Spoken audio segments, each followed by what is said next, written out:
Hello guys, I'm Guru Prasad. Today we are going to explain about some of the most important topic related to advanced Java, that is Swing components in Java or Swing components in advanced Java. So let's begin the video. First, we are going to introduction to Swing components. That is, the Swing components are the GUI elements used in Java applications. GUI means graphical user interface. They provide a way to create the interactive user interfaces. Swing components are lightweight and platform independent. And these are all the some of the Swing components: image icon, JButton, JLabel, all those things. Next, first we are move on to the JFrame. JFrame is a top level container that represents the window, and it can hold the other components like buttons, text fields, and the labels. So next, JFrame provides the methods for managing the layout of its components. So this is how the JFrame looks like. Next, we will move on to the JButton. JButton is clickable button that performs the action when it is clicked. It is commonly used to trigger the events like submitting a form or opening a new window like that. JButton can be customized with different colors, icons, and the text.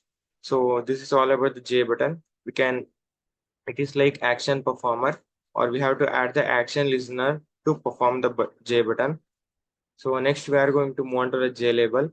JLabel in Java, that is non-editable text display component. It is used to display the static text or the images in a graphical user interface. And the Java label, that is JLabel, can be advanced with the different fonts, colors, and alignments. So next we'll move on to the JText field. JText field is an editable text field where users can input text. It is commonly used for data entry forms or research bars, and JText will provide the method for validating the input and handling event. Next, we'll move on to the JCheckbox. JCheckbox checkbox component that allows the user to select the multiple covers, multiple options. Next, we'll move on to the it is often used in a form of enable the user to make the multiple selections, that is checkbox. And JCheckbox provides the methods for checking and unchecking the options. This is how the J checkbox, that is selection process takes place. So next we'll monitor JRadio button. JRadio button, which will be commonly used in the all the Java frame machines. So it is main component in the swings. So Java radio button is a radio button component that allows the user to select a single option from a group, and it is commonly used to setting or the preference panels. And JRadio button provides the method for grouping options and handling the selection events.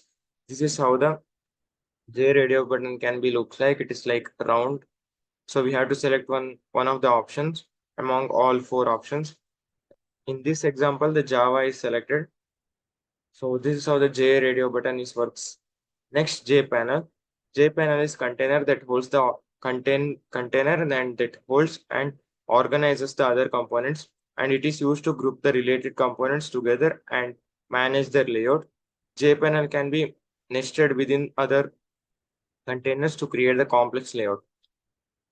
So next, move on to the JList. That is Java list is component that displays a list of items for the selection, and it will display number of items which is present in the list. It is often used in a drop-down menus or the selection diagonals. So or dialogues. This is how the J list looks like. In this example, the multiple items are selected and the multiple items are given from that means 10 items are given in this example. So it is like drop down menu in this example. So J list provides the method for adding, removing, and selecting items. So next we'll move on to the J combo box. J combo box is a drop down menu. It is same as J list, almost same drop down menu component that allows the user to select an item from the list, and it is commonly used in a form or the navigation menus. And J combo box provides a method for adding the items dynamically and handling the selection events. So this is how the dynamically the the handlings of the selection takes place for the multiple events or the items. So this is main drop down menu which will be represented with the help of navigation menus. Next we will move on to the J scroll pan. J scroll pan is a container that provides the scroll bars for viewing content that exceeds the visible area, and it is used to display the large amounts of the text or images in the confined space. And JScroll pane automatically adds scroll bars when needed based on their content size. So if we need the scroll bar, then we can use this J scroll pane. So next we'll move on to the JTable. JTable is one of the most important string component. JTable is a component used to display the tabular data in the rows and columns, and it is commonly used in a data-driven application like spreadsheets or the database. And JTable provides a method for sorting, filtering, and editing data. So next, the J menu bar. J menu bar is a container that holds the menu items for creating a menu bar in the frame, and it is used to organize and group menu items like file, edit, and help. And J menu bar provides the method for adding menus and menu items and handling the events. Next, J pop-up menu. J pop-up menu is a pop-up menu that appears the response to right-click or a context menu event. It is used to provide the additional options or the actions related to the component. And a J pop-up menu provides the method for adding the menu items, separators, and the handling events. Next, the dialog box, that is J dialog. J dialog is dialog window that appears on the top of the main frame, and it is used for the displaying the messages, alerts, or the additional information to the user. And J dialog provides the method for managing the dialog's visibility, size, and the position. Next, the J file chooser. J file chooser is a component that allows the user to select the files or directories from the file system. It is commonly used to file management or the file upload download applications. And J file chooser provides a method for filtering the file types and selecting the multiple files and handling the file selection events.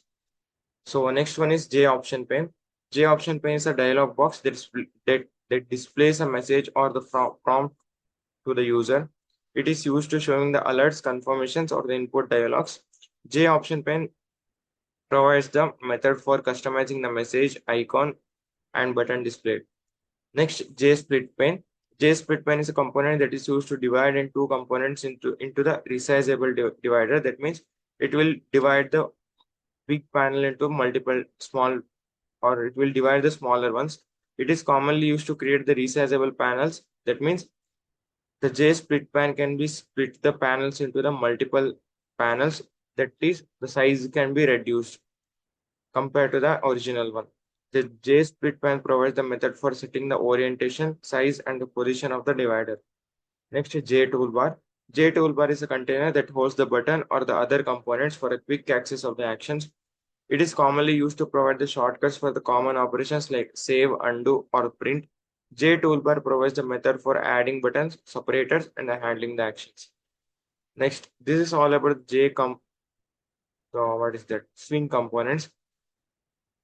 The swing components is in advanced Java provide a powerful and a flexible way to create a rich user interface, that is rich graphical user interface. By understanding and utilizing the different components, the developers can build the interactive and visually appealing applications. Continuous learning and practice are essential to mastering the swing components and creating the seamless user experiences. So this is all the swing components which is shown here. That is JText box. In JText box, there are two types, JText field and a text area. Then J combo box, J label, root pane, list, menu bar, option pane, panel, scroll bar. In the abstract button, there is one more, that is J button. So in that, the object, that means first we'll create the J frame, that is Java frame, and J dialog. Then from that frame, we'll add all the swing components to that to build a best interactive application. So this is all about the advanced Java topic, that is most important topic, swing components. So I hope you guys enjoy this video. Please like, share, subscribe the video. So thank